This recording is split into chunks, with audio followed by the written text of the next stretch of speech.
ब्रह्मा ने किया था अपनी ही पुत्री सरस्वती से विवाह। जानिए रहस्य। हिंदू धर्म के दो ग्रंथों सरस्वती पुराण और मत्स्य पुराण में सृष्टि के रचयिता ब्रह्मा का अपनी ही बेटी सरस्वती से विवाह करने का प्रसंग है, जिसके फलस्वरूप इस धरती के प्रथम मानव मनु का जन्म हुआ। लेकिन ब्रह्मा ने अपनी ही पुत्री से विवाह जैसा निंदनीय काम क्यों किया, इसका जवाब जानने के लिए पढ़ते हैं पुराणों में वर्णित कथा। सरस्वती पुराण और मत्स्य पुराण में वर्णित कथाओं में कुछ भिन्नता है, इसलिए हम आपको दोनों कथाओं से अवगत करा रहे हैं। सरस्वती पुराण में वर्णित कथा। सरस्वती पुराण के अनुसार सृष्टि की रचना करते समय ब्रह्मा ने सीधे अपने वीर्य से सरस्वती को जन्म दिया था। इसलिए ऐसा कहा जाता है कि सरस्वती की कोई मां नहीं, केवल पिता ब्रह्मा थे। सरस्वती को विद्या की देवी कहा जाता है, लेकिन विद्या की यह देवी बेहद खूबसूरत और आकर्षक थीं कि स्वयं ब्रह्मा भी सरस्वती के आकर्षण से खुद को बचाकर नहीं रख पाए और उन्हें अपनी अर्धांगिनी बनाने पर विचार करने लगे।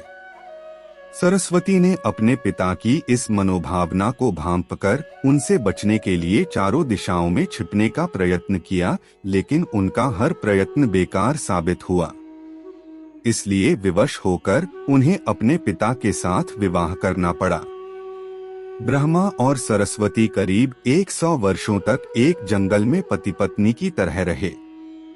इन दोनों का एक पुत्र भी हुआ, जिसका नाम रखा गया था स्वयंभू मनु। मत्स्य पुराण में वर्णित कथा। इसके उलट मत्स्य पुराण के अनुसार ब्रह्मा के 5 सिर थे। कहा जाता है जब ब्रह्मा ने सृष्टि की रचना की तो वह इस समस्त ब्रह्मांड में अकेले थे। ऐसे में उन्होंने अपने मुख से सरस्वती, सांध्य, ब्राह्मी को उत्पन्न किया। ब्रह्मा अपनी ही बनाई हुई रचना सरस्वती के प्रति आकर्षित होने लगे और लगातार उन पर अपनी दृष्टि डाले रखते थे।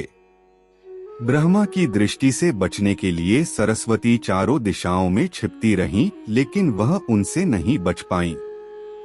इसलिए सरस्वती आकाश में जाकर छिप गईं, लेकिन अपने 5वें सिर से ब्रह्मा ने उन्हें आकाश में भी खोज निकाला और उनसे सृष्टि की रचना में सहयोग करने का निवेदन किया। सरस्वती से विवाह करने के पश्चात सर्वप्रथम मनु का जन्म हुआ। ब्रह्मा और सरस्वती की यह संतान मनु को पृथ्वी पर जन्म लेने वाला पहला मानव कहा जाता है। इसके अलावा मनु को वेदों, सनातन धर्म और संस्कृत समेत समस्त भाषाओं का जनक भी कहा जाता है।